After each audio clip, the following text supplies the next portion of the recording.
ओम शांति। मैं बीके राजेश्वरी सभी आत्माओं का स्वागत करती हूँ। आज ये बताऊंगी आप सबको अपने मन को मजबूत बनाने के लिए क्या करें। देखो, जब हमारा मन मजबूत होगा तो हम हर परिस्थिति का सामना कर सकते हैं और वो भी डट के। लेकिन जब कमज़ोर होगा तो हम कुछ नहीं कर सकते। हम उस परिस्थिति के सामने झुक सकते हैं। तो फिर हम अपने मन को क्यों कमज़ोर रखें? हम अपने मन को मजबूत ना बनाएं। हम अपने मन को एक शक्तिशाली बनाएं कि जिससे हम हर परिस्थिति का सामना कर सकें। तो क्यों ना हम अपने मन को पहले मजबूत बनाएं। देखो, अपने मन को मजबूत करने के लिए पहले अपने को ही मजबूत होना पड़ेगा। अपने संकल्प को श्रेष्ठ करना पड़ेगा, क्योंकि जब तक हमारी सोच, हमारे संकल्प, हमारे कर्म श्रेष्ठ नहीं होंगे, जब तक हम अपने मन को मजबूत नहीं बना सकते। अपने मन को मजबूत नहीं बना सकते। हमारा मन जब भी मजबूत हो पाएगा जब हमारे विचार श्रेष्ठ होंगे और हमारे हर संकल्प श्रेष्ठ होंगे और हमारे कर्म श्रेष्ठ होंगे। सबके लिए दुआएं, शुभकामनाएं, भावनाएं होंगी। जब भी हम अंदर से मजबूत होंगे।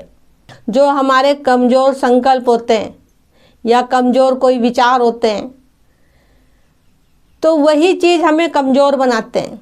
चाहे फिर वो बातों के द्वारा ही किसी के पास से आ रहे हों वो शब्द, और चाहे हमारे अंदर उत्पन्न हो रहे हों, वैसे विचार हमारे अंदर आ रहे हों। लेकिन हमें उन संकल्प को, उस सोच को बदलना है। और उस संकल्प, उस सोच को बदलना है, अपने विचारों को बदलना है, अपना हर नज़रिया बदलना है देखने का। और जब ये सब हम करने लगेंगे तो मजबूत तो हम अंदर से ऑटोमेटिक ही बनते जाएंगे। हमारा मन ऑटोमेटिक ही मजबूत बनता चला जाएगा। देखो, कोई भी परिस्थिति हो वो हमें बता के नहीं आने की। कोई भी इंसान है, अभी हमसे क्या बोल जाएगा कुछ हमें पता नहीं। क्या समस्या हमारे सामने आ जाएगी हमें नहीं पता। लेकिन उस समय हमारा मन कितना मजबूत है और कितना कमज़ोर है वो उसी पे ही डिपेंड करता है कि वो उस परिस्थिति को उस समय संभाल पाएगा या नहीं। अगर कमज़ोर होगा तो वो नहीं संभाल पाएगा, और मजबूत होगा तो हर परिस्थिति का सामना कर पाएगा वो। देखो, मन मजबूत मेरे बोलने से या आपके सोचने से नहीं होगा, आपके करने से होगा। उसके लिए आपको हर संघर्ष करना होगा। अपने को मजबूत बनाना तो आसान है, लेकिन अपने मन को मजबूत बनाना, देखो, इसके लिए आपको ज्ञान लेना होगा, वो भी सत्य ज्ञान और सत्य बाप की पहचान। देखो, जब सत्य बाप की पहचान होगी, जब सत्य परमात्मा की पहचान होगी और सत्य ज्ञान होगा, जब भी आपका योग भी पावरफुल होगा। अब देखो, हम योग कर रहे हैं, हमें पहचान नहीं है, हमें बात कैसे करनी है, तो कैसे योग लगेगा। तो इसीलिए कहते हो बाप की पहचान भी सत्य हो और ज्ञान भी सत्य हो, तो आपका योग खूब पावरफुल लगेगा। और देखो, योग रोज करो सुबह उठ के, और दिन में टाइम मिले दिन में करो, नहीं तो नुमा शाम तो है ही है, बाबा ने बता रखा है योग करने के लिए। और रोज मुरली सुनो। देखो, मुरली सुनने से हमें ताकत मिलेगी और योग करने से हमारा जीवन परिवर्तन होगा। तो इसलिए कहती हूँ योग करो खूब, परमात्मा से दिल ही दिल खूब बातें करो।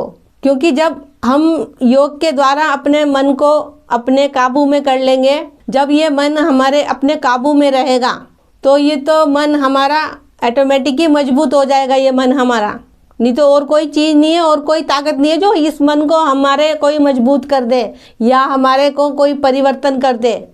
ये सब कुछ योग के द्वारा ही हो सकता है। देखो, जब हम परमात्मा के संग कनेक्ट हो जाते हैं, योग करते हैं, बाबा से बातें करते हैं, तो हमें परमात्मा से एनर्जी मिलती है, उसकी शक्तियाँ मिलती है हमें। लेकिन वो जब भी होगा जब आपकी को परमात्मा पे निश्चय होगा और उसका ज्ञान आपकी स्मृति में होगा। आपको इसके लिए प्रयास करना पड़ेगा। 2 बजे उठो, 3 बजे उठो, 4 बजे उठो, डेली उठो, आलस्य मत करो। अलार्म भरो फ़ोन में और टाइम पे उठो। फिर धीरे धीरे आपको प्रैक्टिस हो जाएगी, तो फिर अलार्म की ज़रूरत भी नहीं रहने की। वो एनर्जी फिर आपको ऑटोमेटिक ही उठा देगी, क्योंकि वो हमारे अंतर्मन में वो टाइम फिक्स हो गया होगा। तो मेरा इस वीडियो को बनाने का यही उद्देश्य था कि कभी भी अपने को कमज़ोर मत समझो। अपने को यही मैसेज दो, मैं बहुत शक्तिशाली आत्मा हूँ, मैं शिव पिता परमात्मा का बच्चा हूँ, तो ऐसे ऐसे करके अपने मन को संकल्प दो, जिससे कि आपका मन ऑटोमेटिक ही मजबूत हो जाएगा। तो ठीक है, फिर चलती हूँ, कल फिर मिलूंगी कोई नए टॉपिक के साथ। जब तक के लिए ओम शांति, ओम शांति।